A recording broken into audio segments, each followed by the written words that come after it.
Let's talk about the fastest way out of the slush pile and onto an editor's desk, and in a good way. That's right, this is another episode of the Slush Pile Do's, using genre conventions. I'm Anna Yates for Flash Fiction Online. If you want more slush pile do's, don'ts, and the dreaded slush pile horrors, head on over to Patreon to become a patron of Flash Fiction Online. If you're watching this on YouTube, make sure to subscribe. Today's slush pile do is using genre conventions. So what are genre conventions, and why should you even worry about them? Genre conventions are the unwritten or unspoken rules that a reader of a particular genre brings to your story whether you, the author, knows it or not. Your readers are expecting certain things to happen within your story.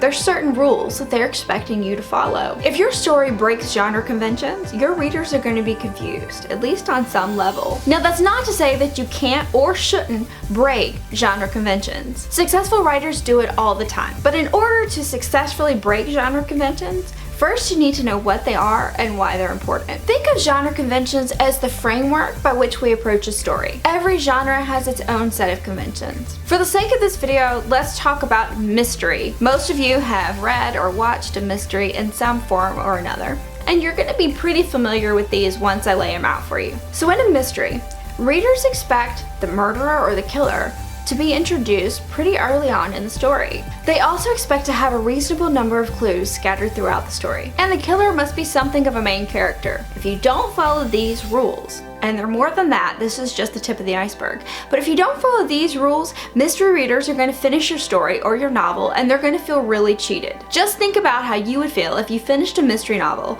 and the author only introduced the killer on the last page. You didn't really have a chance to solve the mystery because you didn't even know that the killer was a character until the last page. It's not really fair, right? Well, why do you feel like it's not fair? Because it's a genre convention that you'll be introduced to the killer somewhere in the beginning of the book, and he or she will be a main character.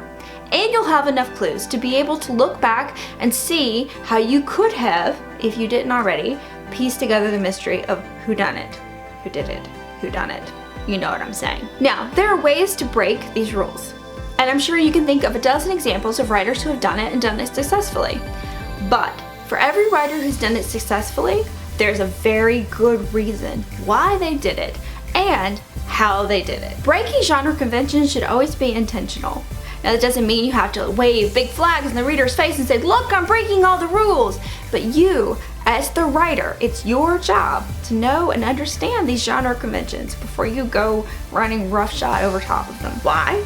Because it's your job as the author to make sure that when a reader finishes your story, that they're satisfied with the outcome. Because a happy reader is going to turn around and look for more things that you've written. And an unhappy reader, we don't want that. Leave me a comment down below and let me know which genre conventions you think will make or break a story in whatever genre it is you write in, or which ones you think you can kind of let slide. Or if you want more videos about genre conventions within specific genres, let me know that as well. So even if you want to break all the genre conventions, do it for a reason and do it in a purposeful way. Your readers don't have to know that you're breaking the genre conventions, but you, as the writer, you need to do your homework and know what they are and why you're doing it. Always have a purpose in your writing and be intentional. That's all I've got for you today. I'm Anna Yates from Flash Fiction Online. If you want more slush pile do's, don'ts, and dreaded slush pile horrors, head on over to Patreon and become a patron of Flash Fiction Online.